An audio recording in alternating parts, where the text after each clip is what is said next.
सोना और कुछ अंश तक चांदी हमारे भारतीय परिवारों में ऐसे एक इन्वेस्टमेंट क्लास है, एसेट क्लास है, जिसको हम बहुत पसंद करते हैं। परंतु ये सोचने की बात है कि क्या सोना आज के युग में एक अच्छा इन्वेस्टमेंट है? क्या चांदी एक अच्छा इन्वेस्टमेंट है?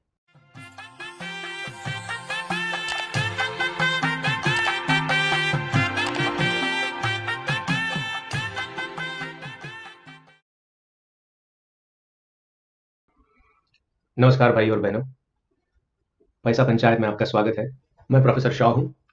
एक अध्यापक होने के अलावा मैं एक निवेशक, विश्लेषक और कॉर्पोरेट एडवाइजर हूँ। भारत में और विदेशों में मैं काम कर रहा हूँ। शिक्षा से मैं एक चार्टर्ड अकाउंटेंट, सीपीए और मैनेजमेंट ग्रेजुएट हूँ। आज हम कुछ सोच विचार करेंगे सोने और चांदी में इन्वेस्ट करने के बारे में। तो निवेश के बारे में हम जब बात करेंगे तब हमारी पसंद नापसंद को हमारे इमोशंस को, हमारी भावनाओं को एक तरफ रख देंगे और हम हमारा पूरा फोकस आंकड़ों पे देंगे, डेटा पे देंगे। हम ये देखना चाहेंगे कि उसके प्राइस में ऊंच नीच क्या होती है, रिस्क कितना है, जोखिम कितना है और रिटर्न कितना मिलता है। मैं हमेशा अपना डेटा यूज़ करता हूँ, क्योंकि आप आंकड़े देखकर समझ जाएंगे कि ये अच्छा है या बुरा है। तो मैंने 40 साल का डेटा इकट्ठा किया है और ये चार्ट को सरल बनाने के लिए हर 5 साल का गोल्ड का 10 ग्राम का दाम यहाँ पे रखा है, नवंबर 82 से नवंबर 2022 तक का। तो हम देख सकते हैं कि नवंबर 82 में जो सोना 1645 का था, वो धीरे धीरे धीरे आगे बढ़कर आज की तारीख में 50,520 का हो गया है।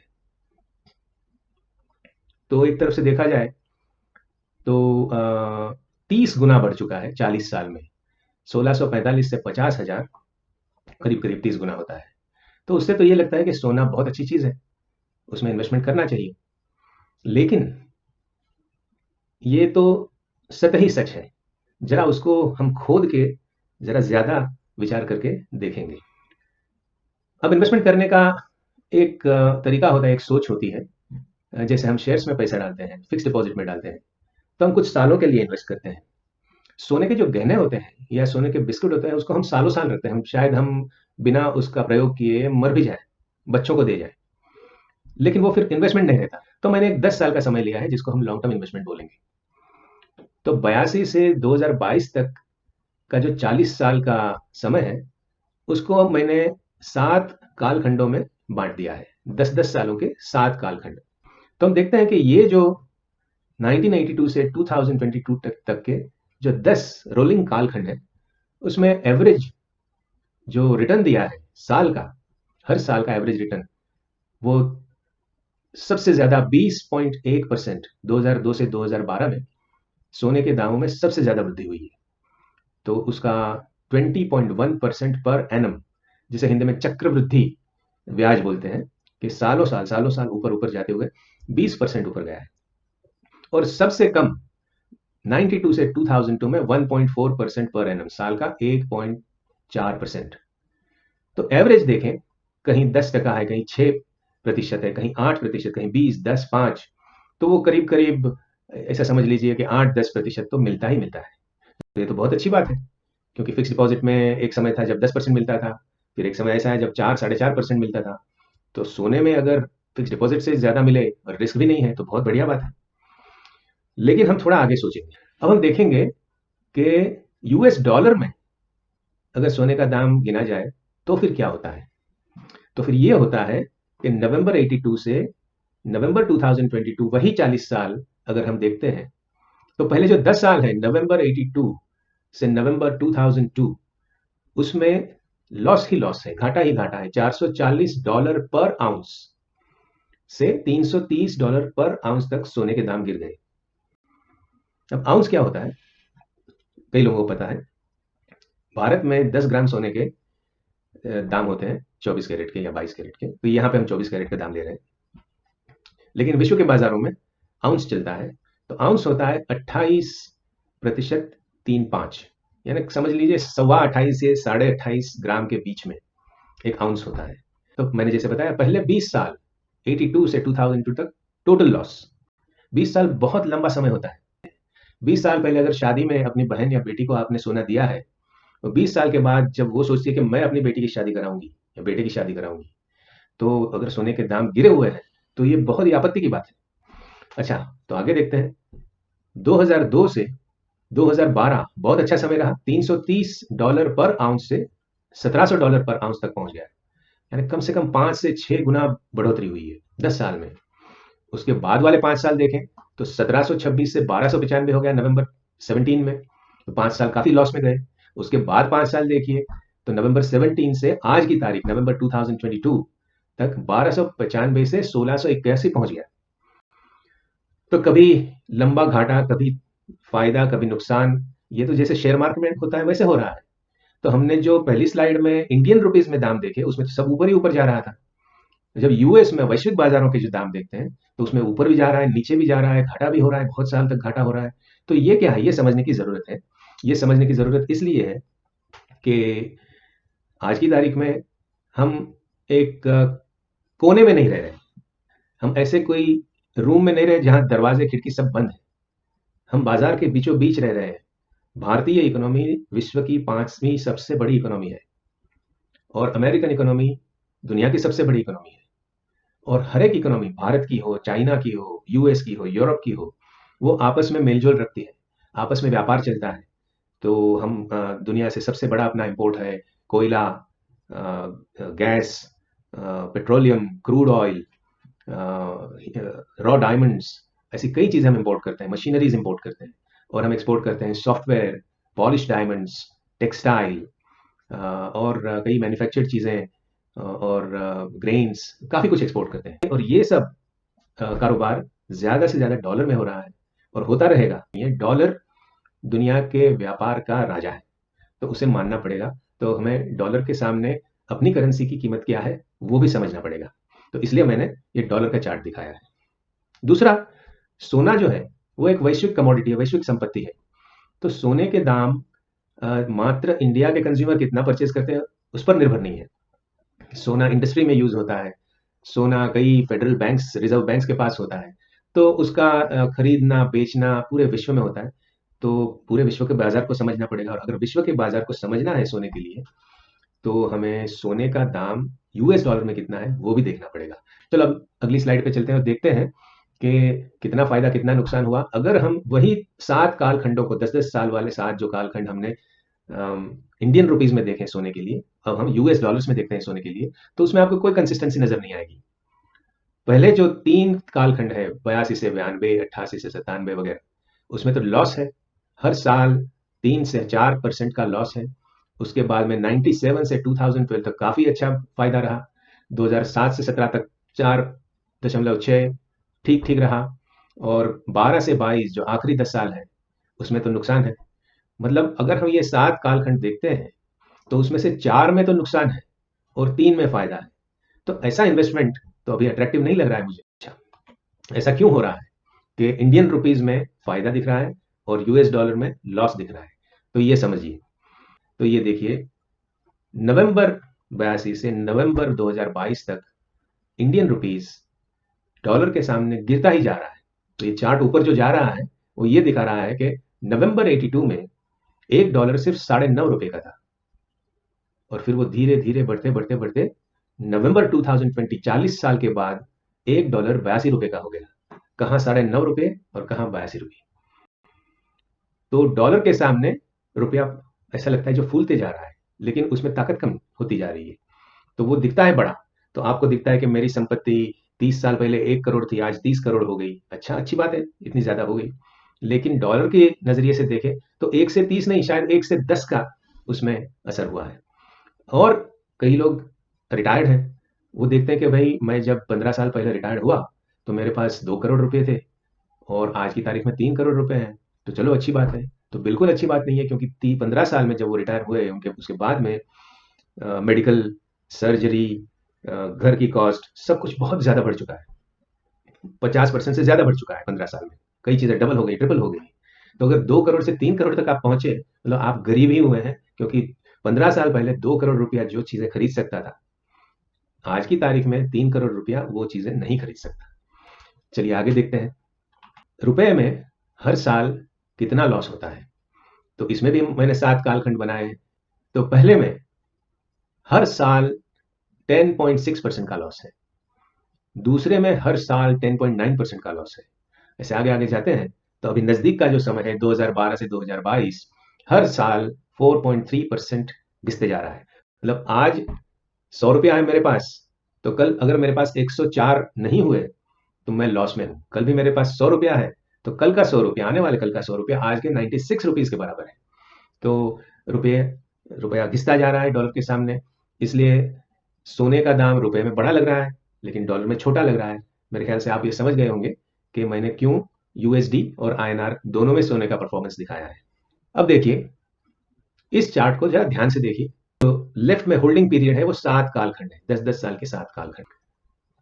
जो उसके पास वाली कॉलम है एनुअल गोल्ड रिटर्न्स आईएनआर, तो रुपए में सोने की कीमत में क्या बढ़ोतरी हुई, क्या फायदा हुआ वो है। तो पहले 10 साल में 10.2%, दूसरे 10 साल में 6.3%। के पास मैंने रखा है कि रुपए में कितना लॉस हुआ, कि रुपए में पहले कालखंड में 10.6% का लॉस, दूसरे में 10.9% का लॉस, वगैरह वगैरह। तो एक तरफ सोने में बढ़ोतरी हुई है, दूसरी तरफ आपका रुपया कमजोर हो गया, तो मैं एक में से दूसरा डिडक्ट करूंगा और मैं देखूंगा कि भाई मेरा नेट शुद्ध मुनाफा क्या है, शुद्ध लाभ क्या है। तो अगर 10.2% मेरा सोने का दाम बढ़ा है रुपए में, लेकिन मेरा रुपया ही कमजोर हो गया 10.6%, मतलब मैं 0.4% लॉस में हूं। ये सीधा गणित है, बहुत सिंपल है। 10.2 minus 10.6 is equal to 0.4 negative. तो वैसे मैं दूसरे कालखंड में देखता हूं, सोना मेरा 6% बढ़ा लेकिन रुपया मेरा 10% गिरा, तो मुझे 4% का नुकसान हुआ है। तो वैसे हम तीसरे कालखंड में देखते हैं, सोना 1.4% बढ़ा, रुपया 6.4% गिरा, टोटल लॉस 5%। और आखिर में 2012 से 2022 सोना 5% हर साल बढ़ा है, रुपया 4.3% हर साल गिरा है। तो मेरे हाथ में क्या रहा, 0.7%, यानी कुछ भी नहीं। तो ये मेरा शुद्ध लाभ है इंडियन रुपीज में, आईएनआर में। अब देखते हैं कि क्या वो मेरे जो गोल्ड के यूएस रिटर्न है उसके साथ वो मैच करता है। हमने पिछली साइड में ये नंबर भी देखे हैं। तो नेट या रियल गेन जो इंडियन रुपीज में है सोने पर और यूएस डॉलर्स में जो रिटर्न है वो काफी मिलते जुलते हैं। आप देखिए, आप नीचे से तीसरी रो में देखेंगे तो आपको दिखेगा कि 2002 से 2012 में आईएनआर में शुद्ध लाभ है 18.9% और यूएस के बाजार में शुद्ध लाभ है 18%। मतलब ये मैच हो रहा है। फिर 2007 से 17 में देखेंगे तो आईएनआर में 5.6%, यूएसडी में 4.6%। तो आप हर एक कॉलम को कंपेयर कर लीजिए, आपको अब समझ में आ जाएगा कि आईएनआर में देसी मार्केट में सोने का दाम ऊपर ही ऊपर दिख रहा है, लेकिन वो ऊपर जो दाम जा रहा है उसके सामने रुपया गिर रहा है। तो नेट नेट जो फायदा या नुकसान है वो यूएस मार्केट में सोने का जो दाम है उससे मैच होता है। ये बहुत ही इंपॉर्टेंट चीज है समझने के लिए। और मैं आपको एक सलाह देना चाहता हूँ, रिकमेंड करना चाहता हूँ। चाहे आप 25 साल के नवयुवक हों जिन्होंने अभी अभी धंधा या नौकरी या खेती या कोई भी कारोबार शुरू किया है और वो समृद्ध बनना चाहता है, या तो आप मेरे जैसे ग्रे हेड मैच्योर इंसान हो, या तो आपकी पीढ़ी दर पीढ़ी बिजनेस चला रहा है और आपने कुछ करोड़ों रुपए का बिजनेस अपने पिताश्री से संभालने के लिए लिया है, आपको मिला है, आप वारिसदार हैं। तो आपको बड़ी सोच रखनी है। बड़ी सोच कैसे रख सकते हैं आप? बड़ी सोच के लिए यूएस डॉलर्स में सब कुछ देखना बहुत जरूरी है। आप यूएस डॉलर को पराया नहीं समझें, क्योंकि आईएनआर और यूएसडी की एक साझेदारी है।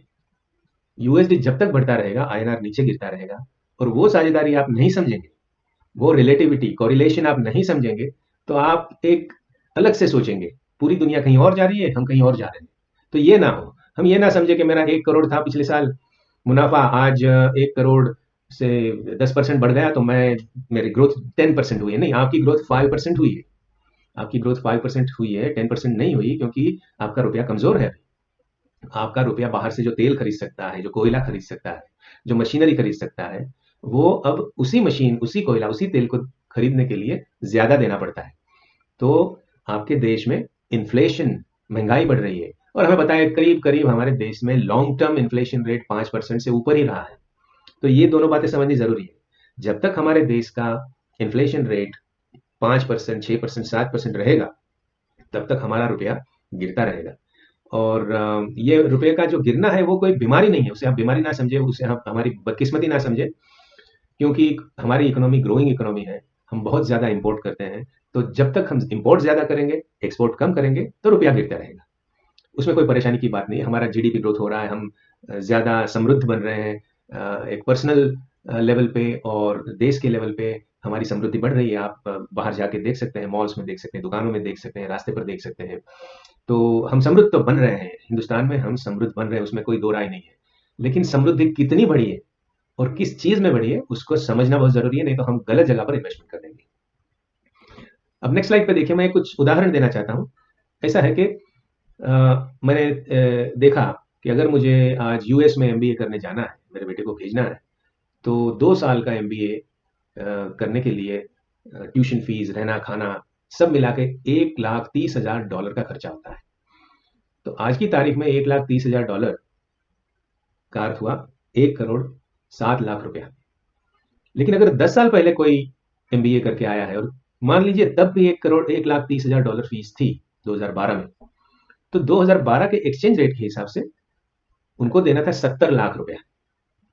तो तब का 70 लाख आज के 1,07,00,000 के बराबर है। तो अगर आपकी इनकम साल की, आप कॉर्पोरेट एग्जीक्यूटिव हैं या आप कोई धंधा अच्छा कर रहे हैं, अगर 10 साल पहले आप 70 लाख का मुनाफा या सैलरी कमाते थे और आज कमा रहे हैं 1,07,00,000, तो आप सोचेंगे चलो मेरी लाइफ में कुछ प्रोग्रेस हुआ है। तो यहां तो दिखता है कि प्रोग्रेस नहीं हुआ है, आप वहीं अटके हैं जहां 10 साल पहले थे। अब दूसरा उदाहरण देख लीजिए, आप फॉरेन जाते हैं, 15 दिन की टूर करते हैं फैमिली के साथ, और समझिए 2 हफ्ते की ये जो टूर है उसकी कॉस्ट है $15,000, सॉरी $15,000। तो आज के $15,000 12% $3 लाख के बराबर है। लेकिन 10 साल पहले अगर वही टूर करते $15,000 में, तो आपको सिर्फ देने पड़ते $8 लाख। तो कहाँ 8 लाख, कहाँ 12 लाख, 50% ज्यादा दे रहे हैं आज की तारीख में। तो जैसे रुपए की कीमत यूएसडी के सामने गिर रही है, वैसे सोना अगर हमें ये दिख रहा है कि उसकी प्राइस बढ़ रही है, तो हमें उसको समझना है कि ये प्राइस जितनी बड़ी दिखती है उतनी बड़ी नहीं है। अब थोड़ा एक चांदी के ऊपर भी देख लेते हैं। तो चांदी की कहानी सोने से कोई अलग नहीं है। पहले 20 साल में लॉस है, फिर 10 साल में प्रॉफिट है, फिर 5 साल में लॉस है, फिर 5 साल में प्रॉफिट है। ये बराबर जैसे सोने की चार्ट थी वैसे ही चांदी का चार्ट है। तो यहाँ पर ये हमने 10-10 साल के कालखंडों खंडों का एक एनालिसिस किया है कि हर साल कितना पैसा बनता है। तो पहले 10 साल में तो हर साल 7.5% खोया, दूसरे 10 साल में हर साल 3% खोया, और आखिरी 10 साल में भी हर साल 5% खोया। तो चांदी की कहानी में खोना ज्यादा और पाना कम है, जैसे सोने का था। अगर ये कहानी इतनी बुरी है, तो मैं नहीं कह रहा हूं, ये तो नंबर कह रहे हैं, तो फिर हमारी मोहब्बत, हमारा प्यार इतना क्यों है सोने के साथ? तो मैं कहता हूं कि सोने को और चांदी को दो तरह से देखें। एक तो पर्सनल यूज के लिए, और दूसरा है एज इन्वेस्टमेंट। तो पर्सनल यूज के तौर से देखें हम, तो सबसे महत्व की बात है कि सोना अगर खरीदो तो अपनी खुशी के लिए खरीदो। अंगूठी पहनो, ज्वेलरी पहनो, शादी में जाओ, तो उससे खुशी मिलती है, सुंदरता बढ़ती है। तो सोने का उपयोग खुशी के लिए हो, ना कि इन्वेस्टमेंट के लिए। सोने में एक ऑस्पिशियसनेस, प्रेस्टीज और ब्यूटी है। ऑस्पिशियसनेस मतलब एक पवित्रता, प्रेस्टीज मतलब शान, और ब्यूटी यानी सुंदरता है। तो उसका हम उपभोग करें, लेकिन उसको हम दबा के उसको लॉकर में रख देना पड़ेगा, इतना ज्यादा हो तो क्या फायदा है? जो है उसे हम प्रयोग करें, रोज बरोज में प्रयोग करें, ऐसा सोना हो तो अच्छी बात है। अच्छा, कई लोग सोचते हैं कि सोना एक इमरजेंसी सेविंग है, कि चलो सोने के दाम कम तो नहीं होने वाले हैं, जो कि हो रहे हैं वो हमने देखा, लेकिन लोगों की मानना है कि कम नहीं हो रहे हैं। तो अगर कुछ धंधे में नुकसान हुआ, कुछ इमरजेंसी आ गई, पैसा नहीं है, तो हम अपने गहने बेच के भी घर चला लेंगे। लेकिन मैंने आज तक ऐसा कोई पुरुष देखा नहीं है। मैं खुद भी अगर इमरजेंसी में हूं, तो मैं पसंद नहीं करूंगा कि मेरी पत्नी का सोना मैं बेच बेच दूं। मैं दोस्तों के सामने हाथ जोड़ूंगा, मैं बैंक में जाऊंगा, मैं लोन लूंगा, मैं कुछ भी करूंगा, लेकिन सोने को हाथ नहीं लगाऊंगा। एक बार सोने के गहने बन जाते हैं, फिर उसको बेचना बहुत मुश्किल होता है, उसमें बहुत ज्यादा इमोशनल अत्याचार होता है, तो हम बेचना पसंद नहीं करते। हाँ, सोने के बिस्किट बेच सकते हैं, चांदी की ईंटें अगर हैं 1-1 किलो की, तो वो बेच सकते हैं। लेकिन अब वो कहाँ रखें? सोने के अगर सर्टिफिकेट हैं तो शायद हम लिक्विडेट करा दें। तो वो अलग चीज़ है। लेकिन सोने के गहने ये कहना कि भाई इमरजेंसी में काम आएगा, तो ये ठीक बात नहीं है। अच्छा, सोने के गहने या चांदी के ईंटें हो या बर्तन हो या सोने के सिक्के हो या बिस्किट हो, उसको हैंडल करना बहुत मुश्किल है, चोरी हो सकते हैं, बार बार लॉकर में रखो, लॉकर से निकालो, बहुत मुश्किल है। गहनों में तो मेकिंग चार्जेस की वजह से काफ़ी लॉस हो रहा है, और हम इमरजेंसी में बेचना ही नहीं चाहते। तो इन्वेस्टमेंट के तौर पे जो फिजिकल सोना है वो कोई ठीक नहीं लग रहा मुझे। आप बताइए, आपके क्या विचार हैं? अब तो कोई कहता है कि भाई डिमैट फॉर्म में ले लो, तो डिमैट फॉर्म में मिलता है सोने का, गोल्ड बॉन्ड्स मिलता है, सोने और चांदी के सीएफडी मिलते हैं, एक्सचेंज ट्रेडेड ट्रेडेड फंड्स यानी ईटीएफ मिलते हैं, और गोल्ड माइनिंग कंपनी के शेयर्स खरीद सकते हैं, म्यूचुअल फंड खरीद सकते हैं। लेकिन बात तो वही है, ये सब चीजें की वैल्यू ऊपर तब जाएगी जब अंडरलाइंग जो सोना है उसकी वैल्यू ऊपर जाएगी। तो चाहे फिजिकल गोल्ड हो या डिमैट फॉर्म में हो, बात तो एक ही है। तो आपको तय करना है कि हमें ये सोने की प्राइस मूवमेंट, 20 साल लॉस, 10 साल प्रॉफिट, 5 साल लॉस, ये सब ऊपर नीचे जो हो रहा है वो हमें पसंद है, क्या हमें रिटर्न मिलता है, क्या दूसरे एसेट क्लासेस जैसे रियल एस्टेट हैं, फिक्स डिपॉजिट्स हैं, जैसे इक्विटी शेयर्स हैं, तो क्या उसमें ज़्यादा फायदा है, रिस्क कितना है, रिस्क कितना कम है, तो वो सब आपको देख लेना चाहिए। लेकिन हम आज सिर्फ सोने की बात करेंगे, और सोना इतना अट्रैक्टिव नहीं लग रहा है। अब एक आखिरी बात कह के मैं अपना वक्तव्य संपूर्ण करना चाहता हूँ, कि सोने और चांदी के बारे में धर्म और नीति क्या कहते हैं। देखिए, नीति का मतलब ये होता है कि आप जो भी इन्वेस्टमेंट करो, आप जो भी सेविंग्स करो, अगर वो देश के, समाज के काम आए और आपको मुनाफा भी दे, तो बहुत बढ़िया है। लेकिन आपके पास ऐसी संपत्ति हो जो उसको ताले में बंद करके रखो या जमीन में गाड़ के रख दो, तो ना देश के काम आएगी, ना समाज के काम आएगी, ना अपने काम आएगी। जब आप मरोगे तो आप बच्चे, आपके बच्चे खोल के उसका प्रयोग करेंगे। तो वो उसको हम ये नहीं कह सकते हैं कि वो नीतिवान ऐश्वर्य है। तो पैसे को हमेशा काम करना चाहिए, किसी भी एसेट को समाज के लिए काम करे, और एसेट के ओनर के लिए वो फायदा दे, वो लाभ दे, तो वो नीतिमान एसेट है। लेकिन जो पड़ा रहता है, सड़ा रहता है, उसका क्या फायदा, किसी को फायदा नहीं है। तो लॉकर में जो सोना रहता है या ईटीएफ में रहता है या जो बॉन्ड में रहता है, तो उससे किसको क्या फायदा है। तो एक बात सोचने की है। दूसरा, मैंने कहा कि सोने में ऑस्पिशियसनेस बहुत है, तो अब हम थोड़ा धर्म की बात करते हैं। सोना बहुत ऑस्पिशियस है, वो घर में होना बहुत जरूरी है। इतना ना हो कि लॉकर में बंद करके रखो, इतना ना हो कि 30 40 50 तोला हो, फिर डर लगे चोरी हो जाएगा, इस्तेमाल ना कर सको। लेकिन होना तो जरूरी है।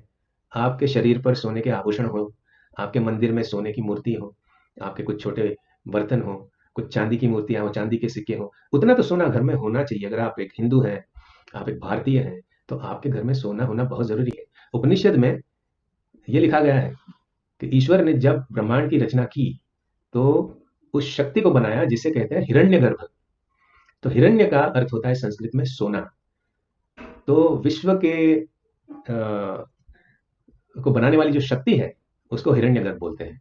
तो सोने को एक क्रिएटिव फोर्स के साथ मिलाया गया है, उसको क्रिएटिव फोर्स को सोने का नाम दिया गया है। अब देखिए, हमारे घर में धनतेरस या दिवाली के पर्व पर लक्ष्मी पूजा होती है, तो हम श्री सुक्तम का पाठ करते हैं। वो वैदिक एक स्तोत्र है। तो उसमें एक बहुत सुंदर शुरुआत है उसकी, उसको मैं पढ़ के सुनाता हूँ। संस्कृत में है। हिरण्यवर्णाम हरिणीम सुवर्ण रजत सृजाम चंद्राम हिरण्मयीम लक्ष्मीम जातवेदो आवह। हिरण्यवर्णाम लक्ष्मी का वर्णन है। तो उस उनका जो त्वचा है, उनका वर्ण है, वो सोने जैसा है। हिरण्यवर्णाम हरिण सुवर्ण रजत सृजाम, उन्होंने अपने आप को सुवर्ण, सोना और रजत यानी चांदी के अलंकारों से सजाया है। चंद्राम हिरण्मयीम लक्ष्मीम, चंद्राम हिरण्मयीम, तो ये जो सोने और चांदी के अलंकार हैं और खुद की जो सोने जैसी त्वचा है, उसकी वजह से चंद्र का और सूर्य का तेज उनके चेहरे पे दिख रहा है। तो वैसी जो लक्ष्मी है, उनको मैं अपने घर में आमंत्रित करता हूँ, उनको मैं आवाहन देता हूँ। कितना सुंदर है। तो यहाँ सोना अपने वेदों में भी इतना इंपॉर्टेंट है, सोना और चांदी। तो सोना और चांदी होना जरूर चाहिए। तो मेरी बातों को गलत नहीं समझ लेना कि मैं मना कर रहा हूँ। भाई, इन्वेस्टमेंट के तौर पे मैं मना कर रहा हूँ, या तो मैं मना कर रहा हूँ, ऐसा दिख रहा है। मैं किसी को एडवाइस नहीं देता, मैं एनालिसिस कर रहा हूँ। अच्छा, हम लक्ष्मी जी से वर क्या मांगते हैं? लक्ष्मी जी से ये कहते हैं कि भाई मुझे सोने और चांदी के ईंट दे दो, नहीं। तो उसी श्री सुक्तम में लक्ष्मी जी से ये वर मांगा जाता है, पुत्र पौत्र धनम धान्यम हस्त्य अश्वादि गवे रथम, प्रजानां भवसी माता आयुष्मंतम करोतु माम। पुत्र पौत्र यानी मुझे बेटा बेटी हो, उनके भी बेटा बेटी हो, पुत्र और पौत्र दो पीढ़ी में मांग रहा हूं। धनम यानी पैसा, धन मतलब करेंसी। तो उस युग में अगर करेंसी सुवर्ण मुद्रा थी, तो आज के युग में करेंसी है रुपयों का बंडल। और रुपयों का बंडल भी हम हाथ नहीं लगाते, वो तो बैंक में पड़ा होता है। तो आज की करेंसी आज का धन है। आज की करेंसी में हम इक्विटी शेयर्स भी ले सकते हैं, और उसमें बिटकॉइन भी आ सकता है। लेकिन आज की करेंसी में सोने चांदी के ईंट या बिस्किट नहीं आते। धान्यम यानी अच्छा खाना हो मेरे पास। हस्ती अश्व गवे, हस्ती यानी हाथी, अश्व यानी घोड़ा, और गवे मतलब गाय। तो उस जमाने में मांगते थे हाथी घोड़ा और गाय। तो आज के जमाने में हम मांग सकते हैं, हे माता जी हमें टेस्ला दे दो, मर्सिडीज दे दो, वगैरह वगैरह। और रथम, तो रथ यानी गाड़ी। प्रजानाम भवसी माता, प्रजानाम भवसी, भाई माता जी मैं आपकी प्रजा हूं, मैं आपका बच्चा हूं। आयुष्मंतम करो तुम, तो हमें सबको लंबा आयुष्य दो। तो यहाँ कहीं हमने लक्ष्मी से सोना या चांदी नहीं मांगा, तो फिर हम क्यों इकट्ठा कर रहे हैं सोना और चांदी? तो एक सोचने वाली बात है। तो आशा है कि आपको आज का वार्तालाप अच्छा लगा होगा। आपके कुछ प्रश्न हैं तो आप लिख के भेज सकते हैं। नमस्कार, फिर मिलेंगे। राम राम, जय श्री कृष्ण। यह वार्तालाप केवल शिक्षा और सूचना के उद्देश्य से बनाया गया है। यहाँ व्यक्त की गई किसी भी राय को वित्तीय या निवेश सलाह नहीं माना जाना चाहिए। उपयोगकर्ता कोई भी निर्णय लेने से पहले किसी प्रमाणित वित्तीय और निवेश सलाहकार से परामर्श करें।